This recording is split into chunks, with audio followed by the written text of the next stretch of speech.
Thank you for joining us for another episode of That Solo Life, the podcast for PR pros and marketers who work for themselves. People like me, Michelle Kane with VoiceMatters, and my wonderful co-host, Karen Swim of Solo PR Pro. Hi, Karen. How are you today? Hey, Michelle, I'm doing great. Solidarity to the writers who of this recording are on strike.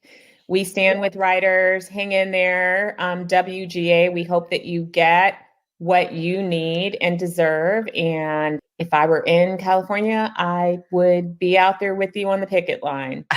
I fully agree. Fully agree. I hope that the WGA gets everything they are asking for, because they are the backbone of all of the projects on which they serve. Yes. You know, if you like watching things where words come out of people's mouths, you need to thank the writers. Absolutely. And that's kind of a funny segue. I mean, serious topic, but writing, storytelling, and PR peeps who might be storytelling their careers just a tad too much. A little bit. Just a little bit. Yes, we're going to carefully edge into these waters, and I'm sure you'll soon be nodding, listeners. These people that come into your path, these self-declared, am I going to say the G word, gurus?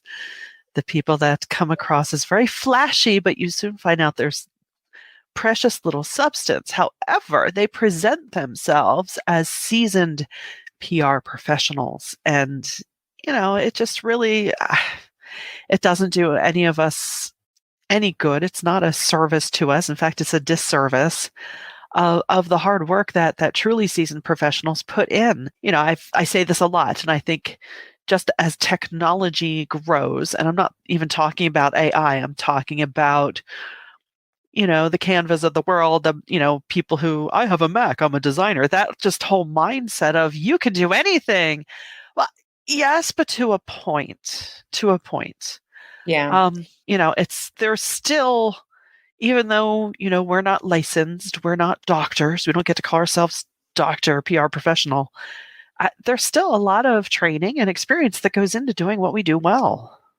There should be. Yeah. I mean, while we have the APR credential, Correct. and some people do have a degree in comms, the access point to practice the profession, like so many these days, is very low. You could just set up shop and call yourself a digital PR person. Right. And I came up PR from a very non-traditional way. And the reason that I pursued my APR is because I wanted to have that foundation. I wanted to have the language. I wanted to have the breadth of information to be able to really practice as a professional. So this discussion today is not saying that you have to go the traditional way in order to be a professional, but what we are imploring people to do is to strive to be a professional. Please do not be out there, as Michelle said, calling yourself an expert, calling yourself a professional, calling yourself a professional when you can't even write a PR plan. Right. There are just some things going into running your own business that you really should know how to do. And you should know how to do some of the things well. You don't have to know how to do everything. You do not have to be perfect at everything. If social media is not your jam, that's okay. You can partner with people to walk you through that. But if you do not know how to research, plan, implement, evaluate, notice how I use RPI, please learn.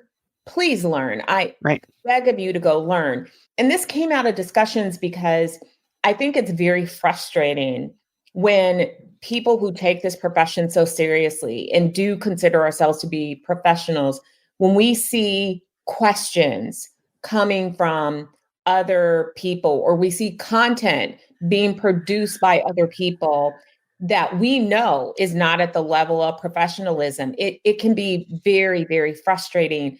And people get very angry about that and they feel as though it diminishes the entire profession by bad actors.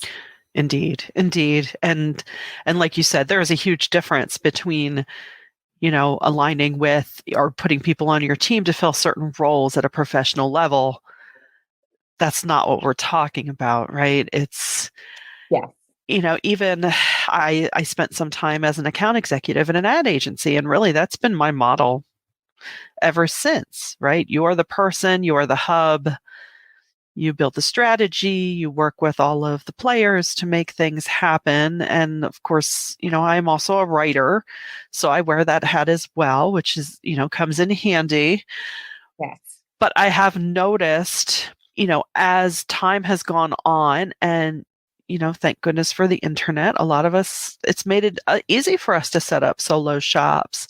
But I've seen a lot of people setting up shop, and I would just say to myself, this is why you need an account executive. This is why you need someone like us who, creates the strategy, who oversees it all, who orchestrates it, who knows what is good and what isn't, who knows the difference between good design and bad design. I mean, and I am eternally grateful actually to the agency where I started.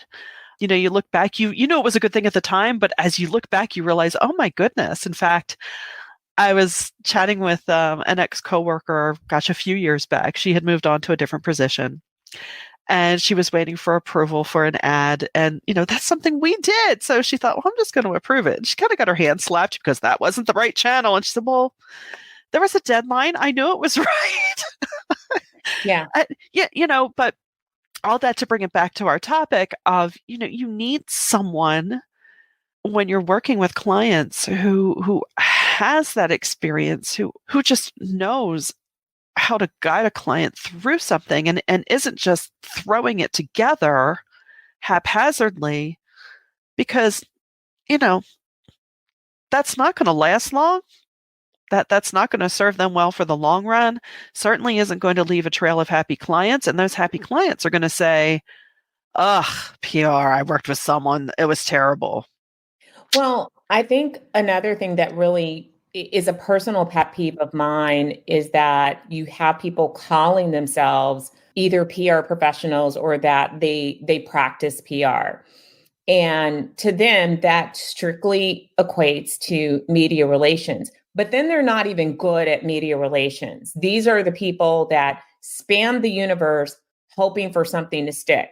They don't have a strategy. They're not aligned with the client's overall goals. There's nothing but tactics. And yeah, any monkey can put together a bunch of emails. And you know what? Even a broken clock is right twice a day. Yeah. So it's frustrating because then you have clients and maybe you're getting, media for them. May not be quality media. Some of it maybe you are able to land tier 1 coverage, but it's just about that. And that's all you do. You have one trick in your tool bag and that's it.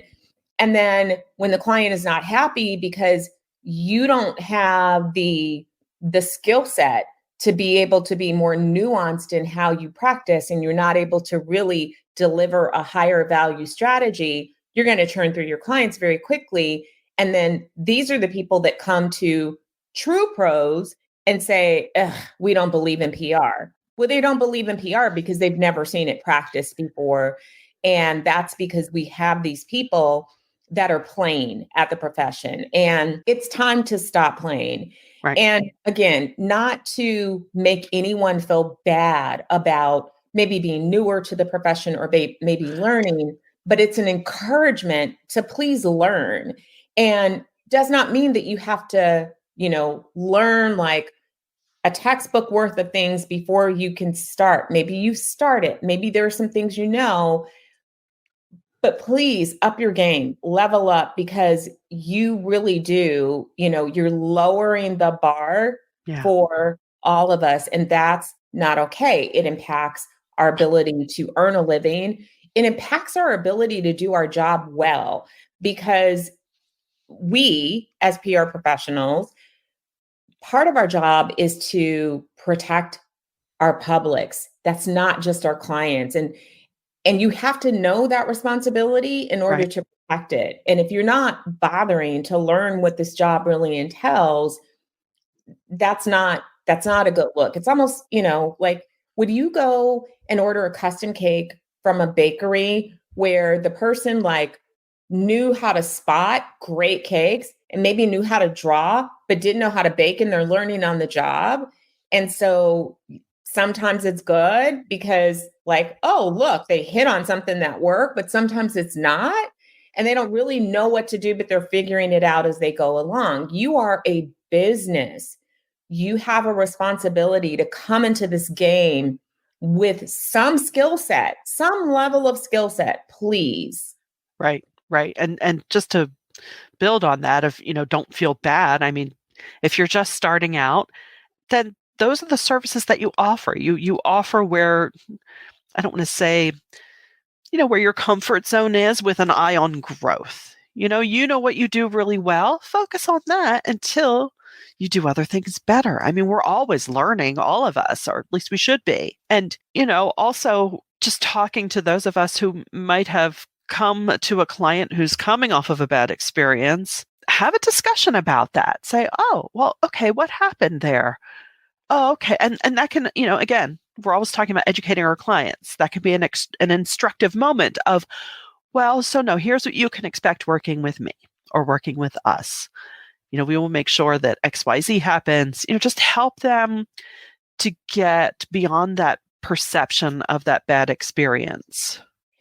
Oh my gosh, absolutely. I think, to be honest with you, I've had a few clients like that. We've had two recently that we really just dug deep Yeah. rather than running away when they say, oh yeah, we had a bad experience with PR.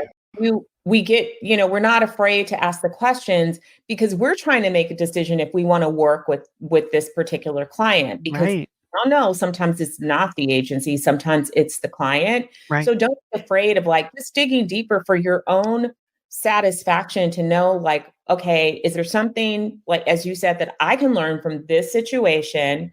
Is this someone that really could be a great client? Or are these red flags? I mean, but you don't know until you dig and you Right. ask for examples and then you talk through it. And I have found that with reasonable adults and professionals, sometimes you can work through things and you have a greater understanding. And sometimes the way somebody else practice is not the way that you practice. And that same misunderstanding would not have happened. And so it could be a good fit for you. Correct. Yeah. But again, the people that do not have the expertise, that are just, get a client, lose a client, no big deal. They're churning quickly. This is not what any of us want to be representative of PR. I know of an agency still standing. Their whole MO for many, many, many years has been to bring clients in, spend a lot of time on discovery, not really deliver anything of value, have junior people on the account. And then by the time they're out of discovery and supposed to be delivering results, they get fired and they just move on to the next client. So they just purposely churn through and are making their money by holding on to people through a false period of discovery and not really delivering results. This is Wow. so completely unethical. But I would always also say, check your ethics if you're selling something that you do not know how to do. Right. Because you should know how to do what clients are paying you to do. Let's just be clear about that. It's fine to have a really narrow engagement. Last week on our program, we had a wonderful guest, Katie Booz, who is a seasoned PR pro with an agency, but she found through practicing her profession that she really loved events and she really loved getting speakers. And so she leaned into that slice of thought leadership hard. And that's what she does. She has a very narrow, specific focus in her PR practice and she delivers on it. She's good at it. She continues to learn and to grow and to deliver what clients expect from her. So it's fine to not be a generalist. It's fine not to have all the skill sets. Maybe there is a slice of PR that you actually are good at. As Michelle said, focus on that slice. And if you want to build your skills, there's ways to do that through hands-on learning, by working with other pros. Be honest and say, hey, is there, an assignment that I could work on with you that I'm trying to build my skills in X? Right. And I don't have that skill set, but I'm willing to learn if you're willing to teach, and I can pitch in and help on the account. But being open and honest with other professionals is really important too, because if you're in professional circles or groups and forums and you're asking one-on-one questions, you are going to create people that have zero desire to help you and will have no respect for you as a professional. Yeah. I mean, it's just, you see through that straight away, and you just think, okay, what are we doing here? And it's frustrating, and it can be demoralizing, but try not to let it. And I love what you said about, niching down, if that's, and that is the beauty. Yeah. As we often talk about, of being a solo shop, even if you're a micro agency or something larger than a one person business, you get to create the business that you want, which is a wonderful thing.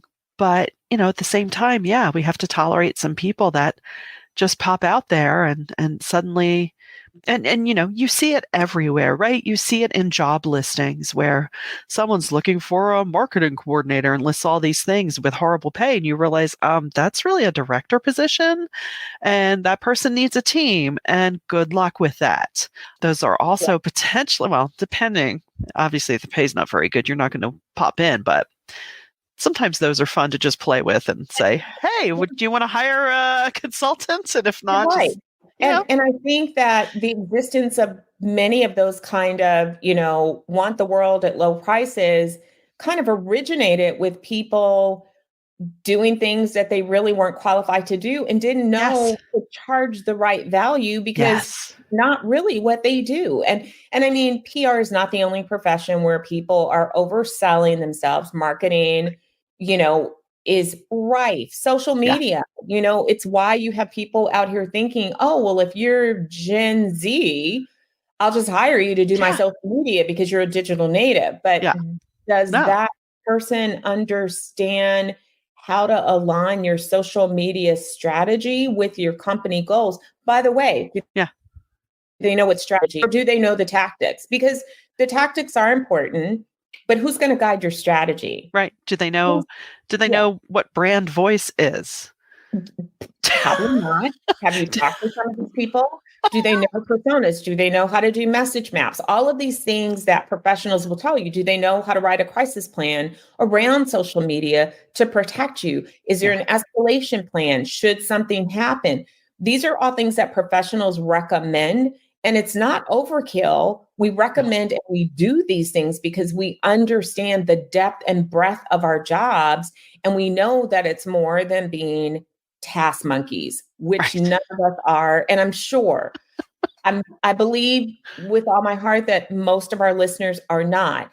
And so this, again, is not an indictment for anyone starting. It's not being the, mean PR girls that are like, ugh, you suck and you should get out of this job. It is an encouragement for all of us to uplift the profession by really living up to what it really means to be a PR pro. It's already hard enough to fight against clients who are out here calling press releases, articles, and the PR. Stop. It's like nails on a chalkboard for me. I get that that's a little thing, but we all have those little things that drive us over the edge. Like, that's not an article. It's a news release.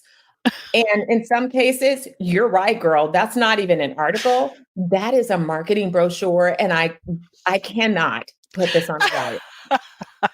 You mean we can repurpose our content in appropriate ways, but we shouldn't just take the copy and put it everywhere?